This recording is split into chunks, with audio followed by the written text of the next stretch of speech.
Welcome back to Tales from the PowerAge. How you doing, guys? Yeah, good. Good to see you. Right, tonight, as you'll have seen on the headline credits, we're talking about AC/DC and the Power Up Tour, or the Powered Up Tour, depending on how you pronounce it. Before we do that, though, please ring the house bell, give us a sub, and as we were talking this afternoon, if you didn't know, it's free to subscribe to us, either on this channel or the live channel. So we'd love it if you subscribe. If you went to the tour, which I'm sure many of you watching will have been, give us your comments, tell us your favourite bits, tell us your highlights from the tour. Suffice to say, we've got quite a few because we had coverage at 5 of the shows, which was absolutely fantastic. So, as we know, AC/DC released the Power Up album in, believe it or not, November the 13th, 2020. So nearly 4 years ago. It's just absolutely crazy to think where that time's gone. A couple of things to show you before we move into the tour itself. There are a number of albums that came out. So there's a yellow one. I think that's the red one. That one there. There's a I think that's a normal black one. That one. There's a picture disc. This one's pretty rare. This is the silver one. So you can get all of that. It's worth a few quid. There was also a nice 12-inch record store day that came out, Mists of Time, on which you smell. Love that song, actually. And they even did some cassettes. And if you're really interested, they also did a special box set as well. Now, if you didn't know, you can obviously realize I'm a huge AC/DC fan, and I have spent on their stuff. So we'll talk about a little bit more as we go through. But first, we're going to talk about the programme of press ads, Gav. So over to you first. Yeah, in this digital age, there wasn't that many press ads to pull from, so just thought I'd do a quick show of the programme because Dill's got it. It's quite a nice piece, isn't it? It's quite thick. It's got special printing, tons of content. It's just whether these days you want to carry a massive old programme around with you. And Dill did. We didn't. Managed to get that at Wembley, and it was on sale, I think, for the rest of the tour, interestingly.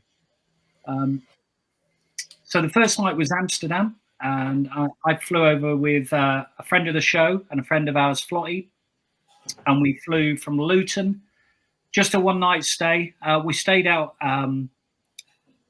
quite near the airport, actually, and we were really pleased with ourselves. We've managed to get trams, trains, and goodness knows what else to find, a fair bit of walking to find ourselves into central Amsterdam, where we just enjoyed the day. We had a few beers. We got to meet a few of the locals. We met a number of fans. And you can see on the bottom corner there, there's Plunkett Trainer is a huge AC/DC fan, very well known. He was on the front row at Power Trip, which was the back end of last year. And he was really honest. He said, actually, they'd really enjoyed Power Trip because they hadn't seen AC/DC for 8 years. But AC/DC had done just enough to get through it. So we were just really hoping it was going to be a great gig that night at the Johan Cruyff Arena.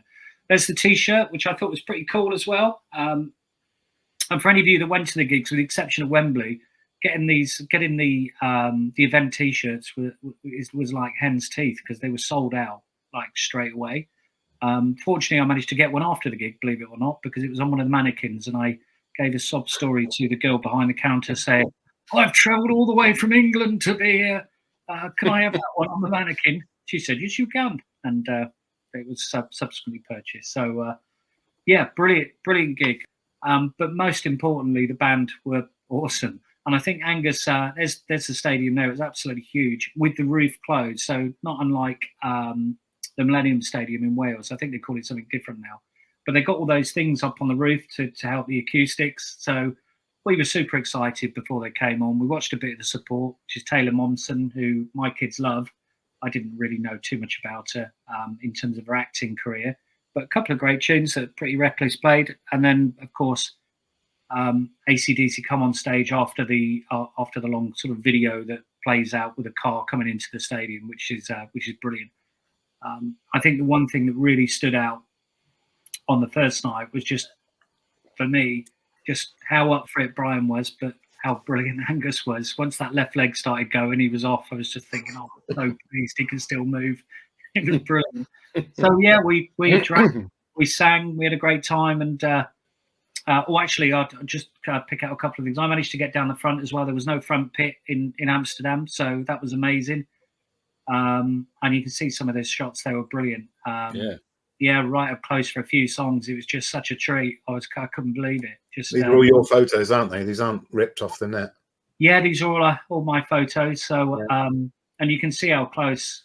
And there's some videos on our live channel as well of TNT and For Those About to Rock from Amsterdam. And we were just having the best time singing along and buying JD and Coke, which I must add was for a decent price compared to Wembley Arena. So we didn't feel we were getting ripped off.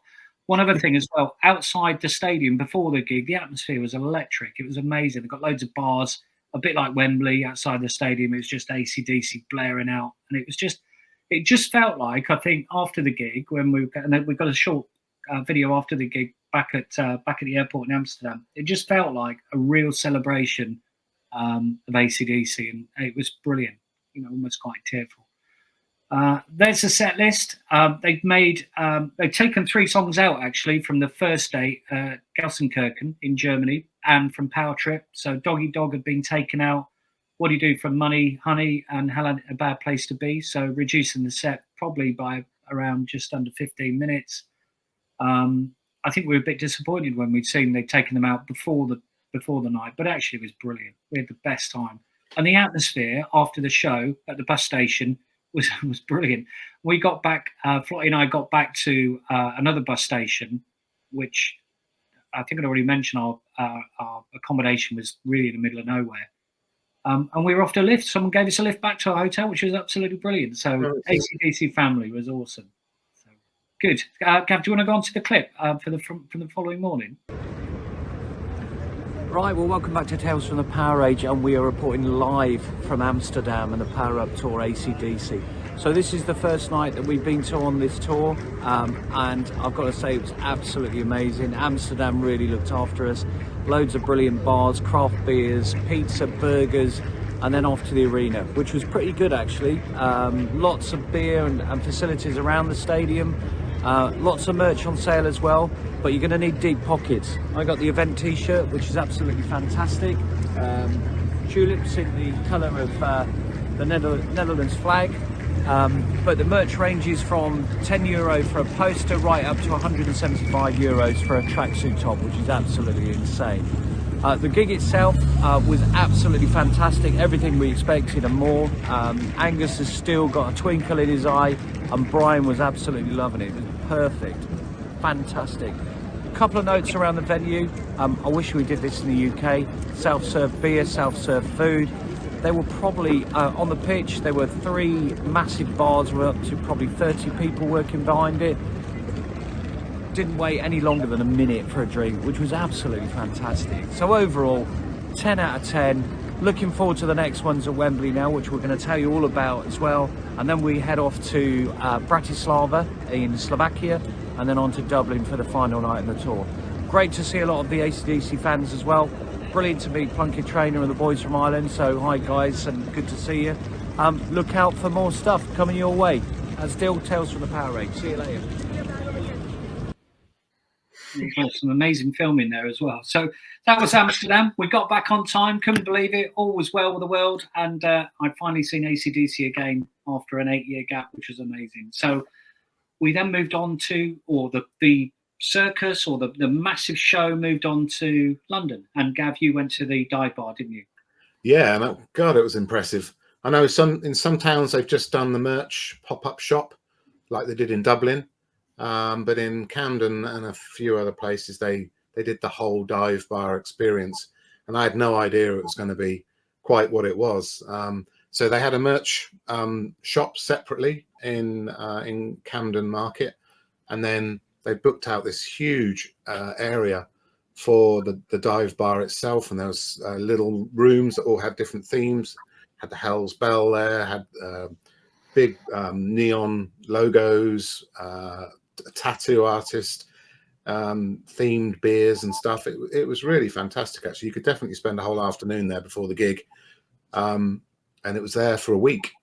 And also inside the dive bar they had another merch stand. with exclusive posters, exclusive vinyl, which Dill is demonstrating, snatched out of my hot little paws.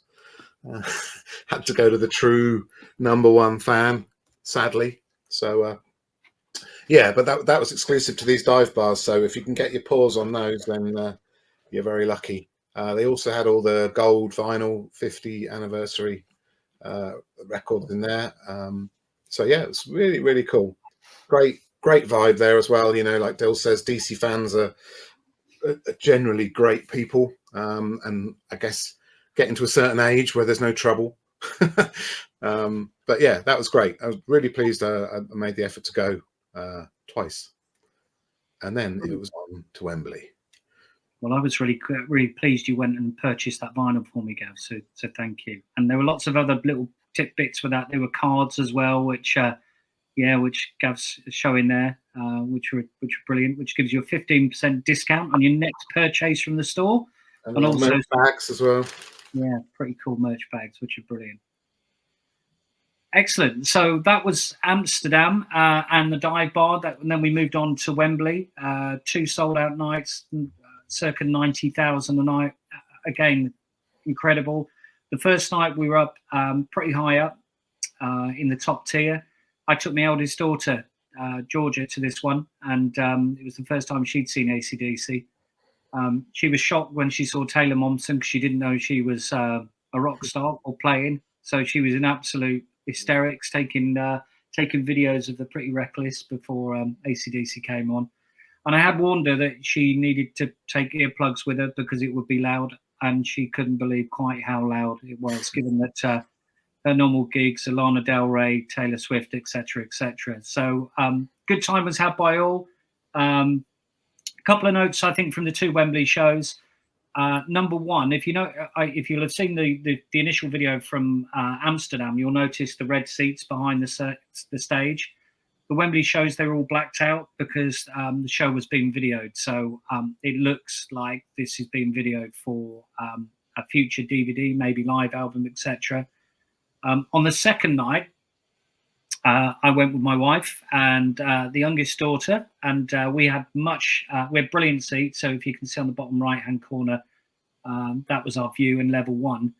And I'd nipped out to try and buy myself a sweatshirt, but again, the queues for the merch was just absolutely ridiculous. So I've been wandering around the stadium on level 1 to try and find this said sweatshirt. Went round the back of a queue. I can't remember if it was the bar or the merch queue, and ended up in front of one of the turnstiles, only to realise the turnstile was the front pitch standing turnstile. And the guy said to me, he thought I'd just come through the turnstile. He said, are you standing? Yeah. And he pulled this out. I put my wrist up, and there I had front pitch standing and level 1. So once again, managed to get down the front for a few songs again. I'm sure Angus had sorted all this out for me. I'm absolutely convinced. And again, there's a Shoot to Thrill on there, which is pretty close up. It's absolutely brilliant, and I think AC/DC are the best on this tour. Of the 2 nights, I think Sunday was the better of the 2. And I think if I'm really being honest, and Flotty came with me on all 3 of these dates, Amsterdam and these 2.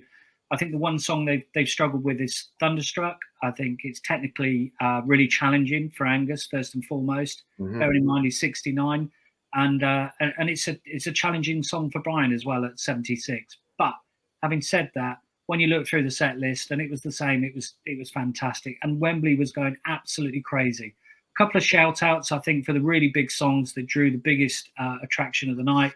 Back in Black, obviously, #2 on the set list. I mean, who can put a song of quality at #2? Insane. Incredible.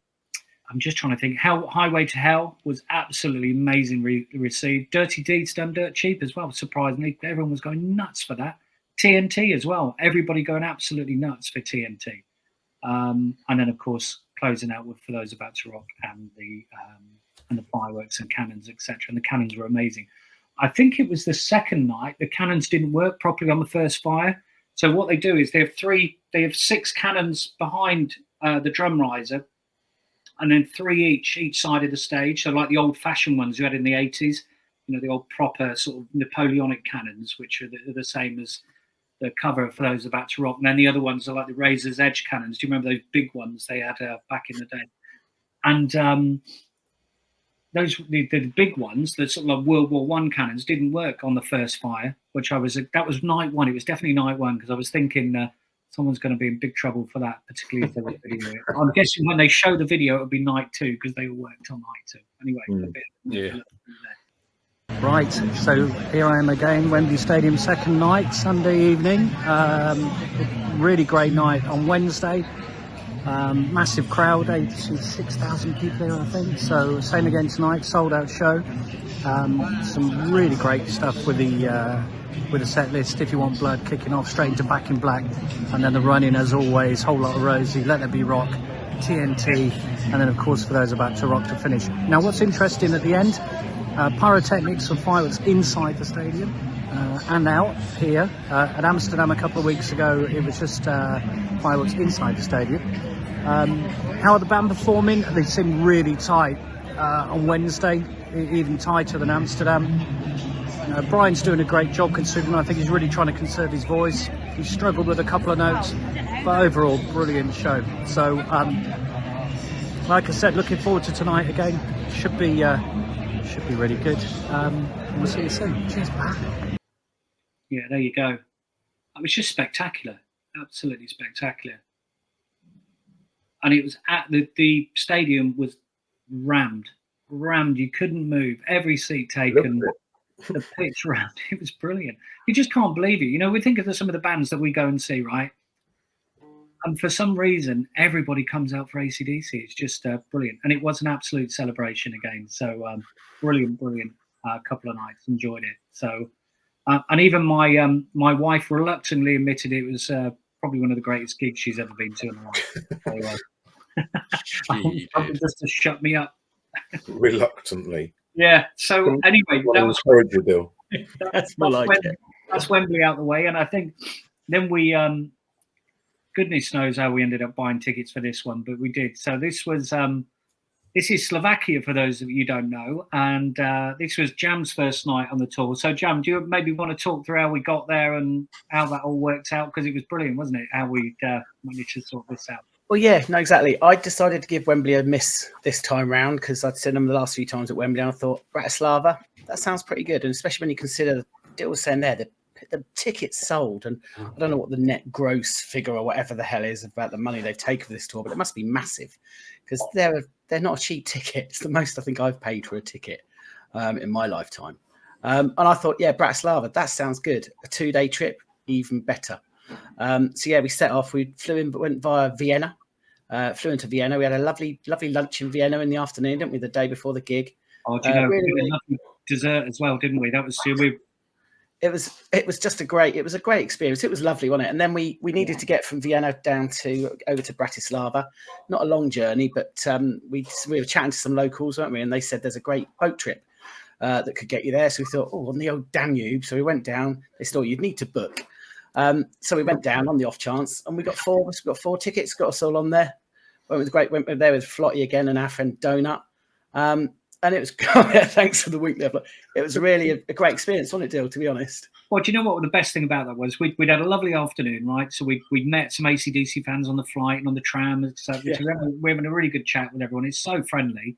So that's what makes the weekend so special, I think. The whole thing's just a total celebration. We had a brilliant lunch, and there was a guy came and spoke to us. He had an Austrian wife, I think, and he was telling us which bars to go to. And then he said you can get the boat from down there, which we promptly went and got tickets, which were just over about €30 one way. And it was a speedboat, right? And it had a bar on there. It was amazing. So there's beer, Jägermeisters. I mean, we were like having the time of our lives on that boat on the way to Bratislava. I said, I'm not having any more to drink. Then Dill gets the Jägermeisters in. I went, okay, why not? And a white wine spritzer. It's like, yeah, why not? We're on a boat on the Danube. That was great. Going past all the Hurtigruten cruises and the Riviera cruises. So washing them out of the Danube. So, yeah, that was amazing. So we got there, Jan, didn't we? And then what happened? Yeah. And we had a night out, didn't we? We had a nice night out on that night. Lovely night out. And again, it was Bratislava's an amazing, I want to say city, but it's like a town. it's not a big place, and it was rammed. There were buskers playing DC songs. There were all the AC/DC fans were out. There were quite a few had come over from Austria as well. They had done a date in Austria, but Bratislava was a bit cheaper as well. The gig ticket was quite a bit cheaper. It worked out. So some of the guys, as one guy that I met, hopefully you might be watching this, Lewis, met him in a bar. He said him and his mate had 2 tickets to Vienna, but they managed to sell them and but for that money buy 4 tickets so that 2 of their friends could come. They hopped over the border. So Brilliant. Really good. But the AC/DC family was there in full on it, deal, and it was just such a great vibe. It was wonderful. The one thing about Bratislava that was absolutely amazing, you got a proper ticket. Look. Yeah. Nice. Isn't that cool? Hang on. Oh, sorry, Cam. There you go. You actually get a proper ticket in Brat.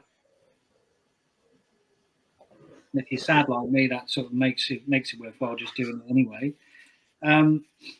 So we had a good night out. Then we got up the next day, had breakfast. We had a lovely day in the town. Saw a few Bohemian Hells Angels, which we obviously gave them a wide berth. And then we headed up to the gig, didn't we, Graham? So we knew it was going to be an experience. It was going to be a bit of a journey to the gig. The gig part we knew was not going to be so easy. They had a cordon for a good, you said 1.5 miles, 2 miles around the event itself. So the nearest you could get in an Uber or whatever you were using, a Bolt or a taxi, the nearest you could get was like 1.5, 2 miles. And then we had to walk. It was quite a walk in, wasn't it, Dill? But we were 34 degrees as well. It was so hot, wasn't it? Yeah, it was the hottest. It was the very hottest day forever. Yeah. We made the walk, and when we got there, I mean, it was massive. It was massive. I've made my notes here. I think it's probably the biggest. I was trying to think of any bigger gigs. I've been to Nebworth with 100 and whatever thousand. I've been to, obviously, Wembley Stadium, 90,000. I've been to Donington, where you're not always sure of the figures. This felt, I don't know what you think, this felt way bigger. Felt for me like the biggest event, the biggest crowd, and the biggest area that I've been to in my lifetime. And it was quite amazing. I was quite awestruck at first. And that's not even talking about the size of the queue for the beer. You might want to touch on that. Well, yeah, just quickly. The beer was a weird thing, right? Because we never experienced this before. You had to buy this wristband for €2 and then charge it up with euros to go and buy beer, to go and buy food. So we all promptly went and put €50 on the wristband and queued up for beer, and it didn't make the beer buying experience any quicker. So compared to Holland, which was immense, they got it down to a T.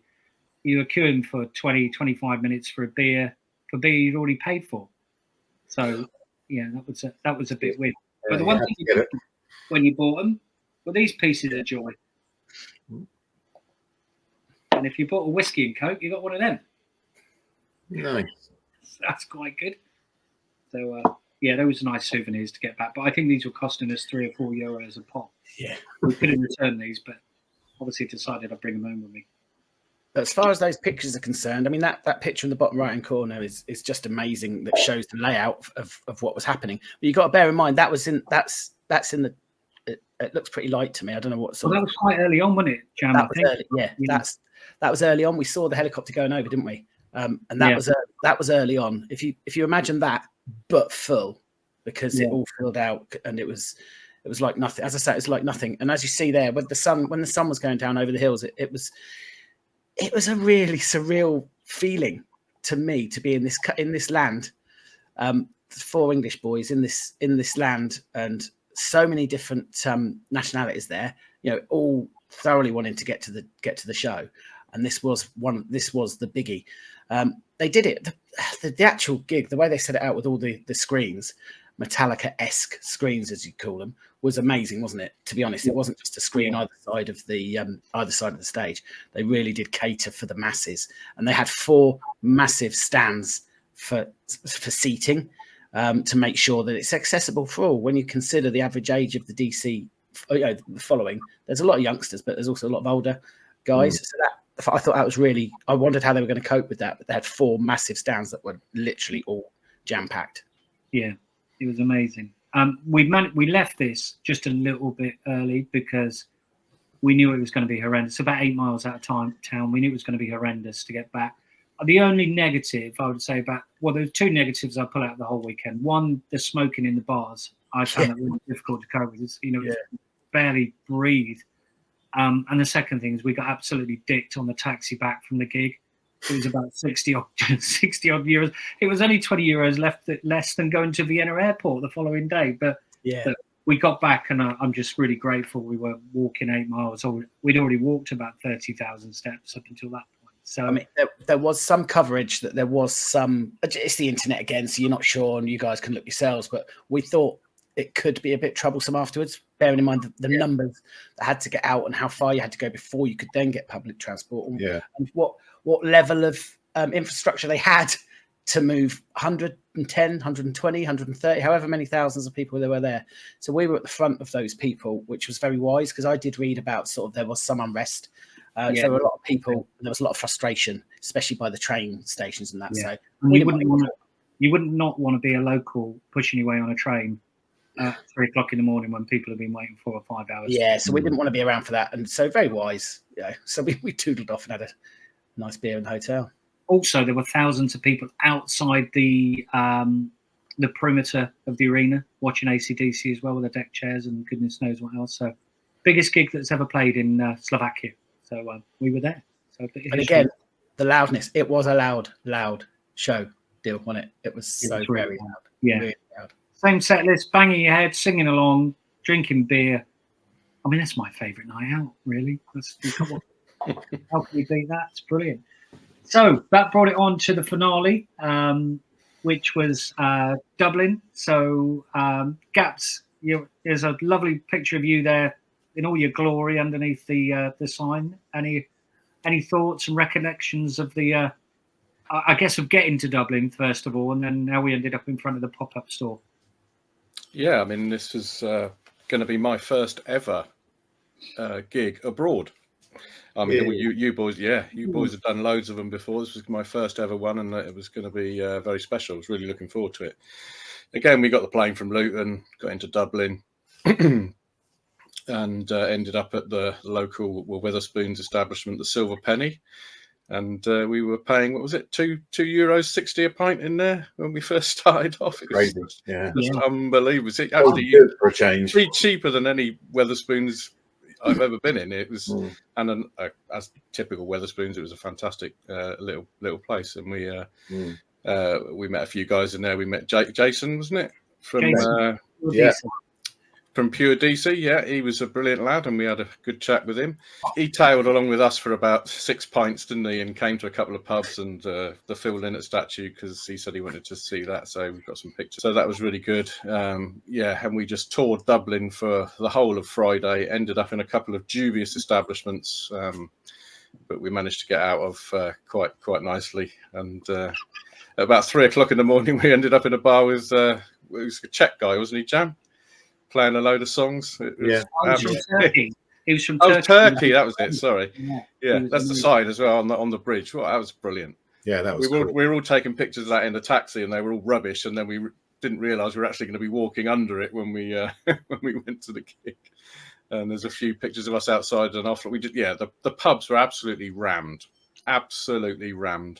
before the show. So we went to an off license who was doing a roaring trade in selling a load of beer, and we were having a few outside until we were unceremoniously asked to leave because it wasn't a pub, and we had to leave and go and drink them next to some public toilets, which they'd actually put on the street, which is an absolute brilliant idea. It should be done in London, but you're not allowed to drink on the streets in London. So but anyway, that was great. There's some Irish guys outside there, and one of them was really looking forward to, hoping they were going to play Have a Drink on Me, and he got his wish, because they did indeed play that, which was probably my favourite song of the night. But I really liked all the really different ones, like Stiff Upper Lip and Shot in the Dark. Great tunes. So yeah, there's some great pictures of us there. Fantastic. And that's Tommy from Northern Ireland with us in the bottom there, in the white T-shirt. He came down from near Belfast. No, near the way. He's on the border, so it's a couple of hours for him.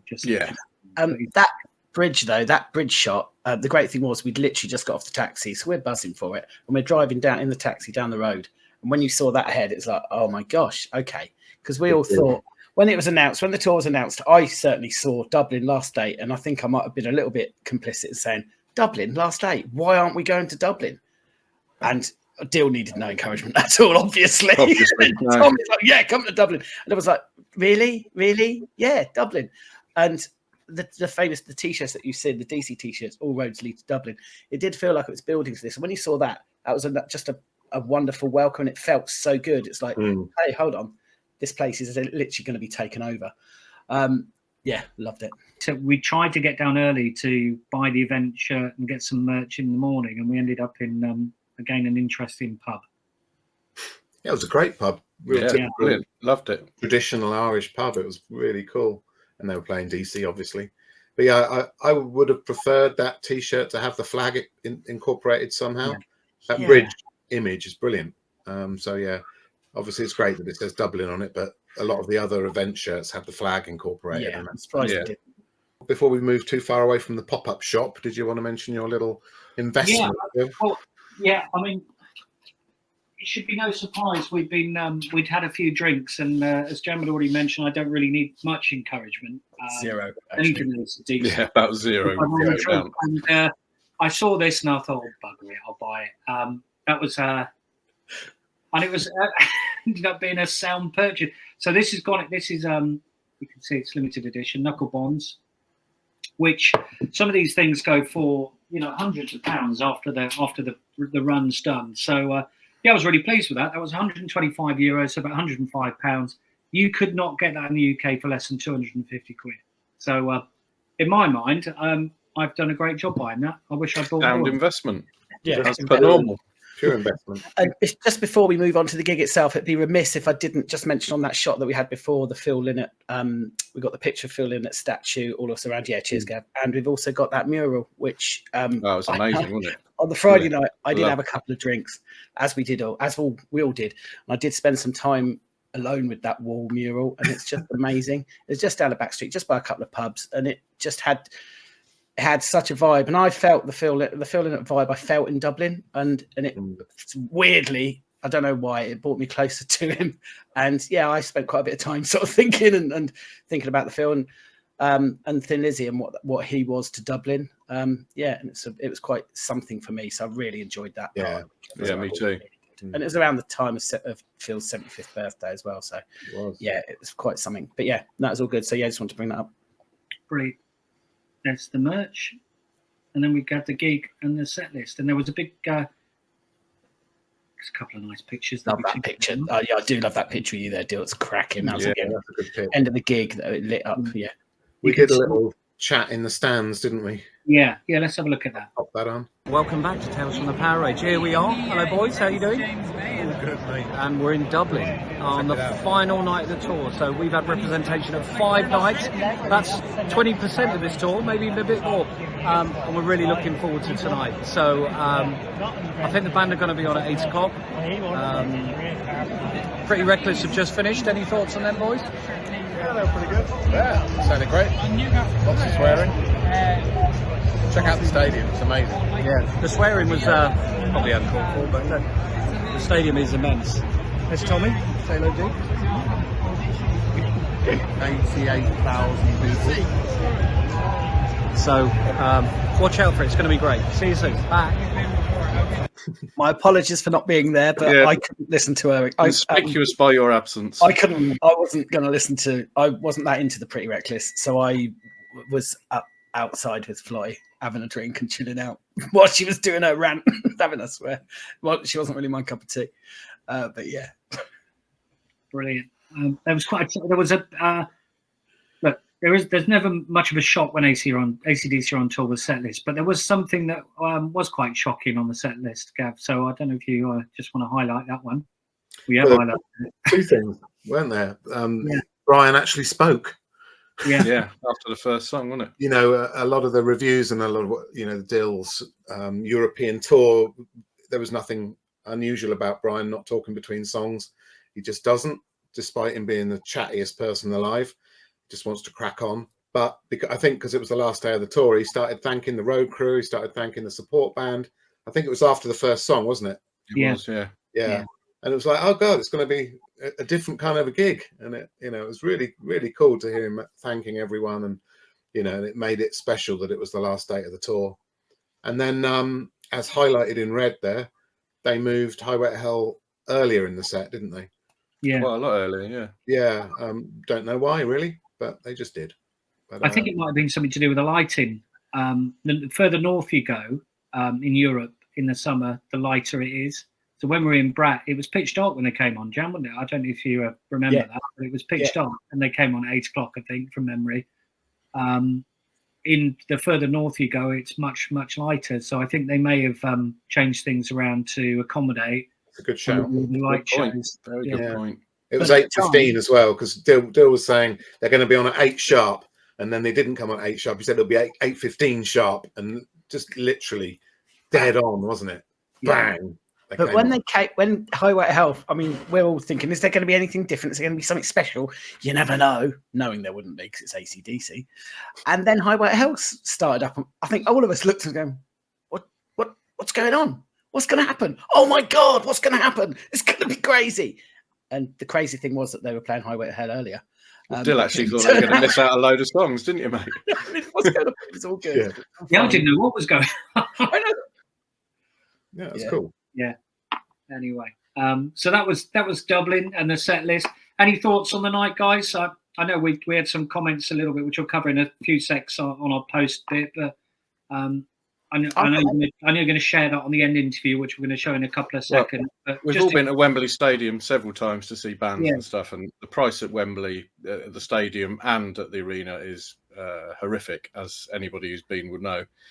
And I was very surprised at Croke Park that the beers are actually under €7 a pint. So it was absolutely brilliant.